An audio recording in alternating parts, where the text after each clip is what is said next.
Го слушавме пресуд на Зоран Заев и не можевме да си поверуваме. Мислевме дека е 1 април, но за жал на СДСМ и на Заев не е така. Таман помисливме дека Зоран Заев ги кажал сите возможни глупости, тој денеска не демантираше сите. Но секако му заблагодаруваме што повторно го отвора случајот Глобал пред македонската јавност, за луѓето сами да се уверат за каков човек станува збор. Криминалецот Заев денеска мешаше баби и жаби во обид да се испере, ама не може. Муабетите и лагите на Заев, за кој потсетуваме дека беше осуден за лажно сведочење од 2010 година, не можат да ги зацкријат и фактите и вистината. Во случајот Глобал не беше поведена управна постапка, туку постапка за злоупотреба на службена должност и овластување.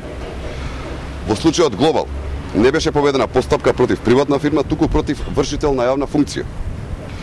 Во случајот Глобал не беше поведена постапка на управните и формалните постапки на приватните фирми, туку за постапки на државен орган кој што располага со народни пари, права и средства. Во случајот Глобал за кривичната одговорност на Заев не одлучуваше управен, туку кривичен суд, а Црвенковски не дозволи судот да постапува затоа што го аболицираше криминалецот Заев.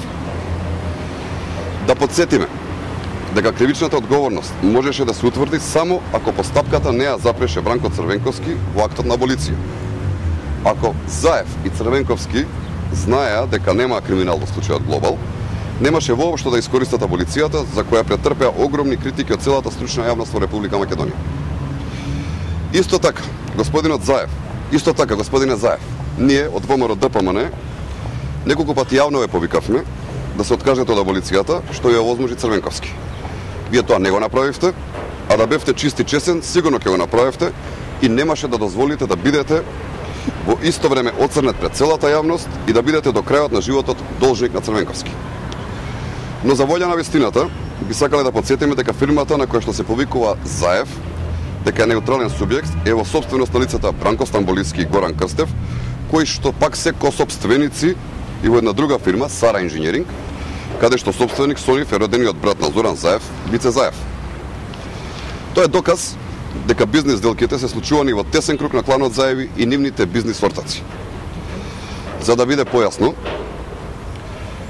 ги повикуваме сите македонски граѓани да замислат едниот брат на другиот брат да му префрли пари или да му овозможи услуги во вистина од 8 милиони евра, средства на државата од институцијата раководена од неговиот брат. Тоа е најсликовита представа. Со денешната пресконференција, Заев сака да ја заврши дискусијата за милионската афера Глобал. Но нема да е така, господине Заев. Ние ќе продолжиме. Ние јавно и гласно го повикуваме да не тужи. Го повикуваме да ги тужи сите. Така повторно ќе се отвори постапката против него и конечно тој ќе може да одговара пред лицето на правдата. Така повторно сите ќе ја видат семејната појажина на кланот Заеви, а неговиот ортак Црвенковски не ќе може да го спаси и аболицира затоа што веќе не е председател на државата. Затоа повторувам, господине Заев, тужете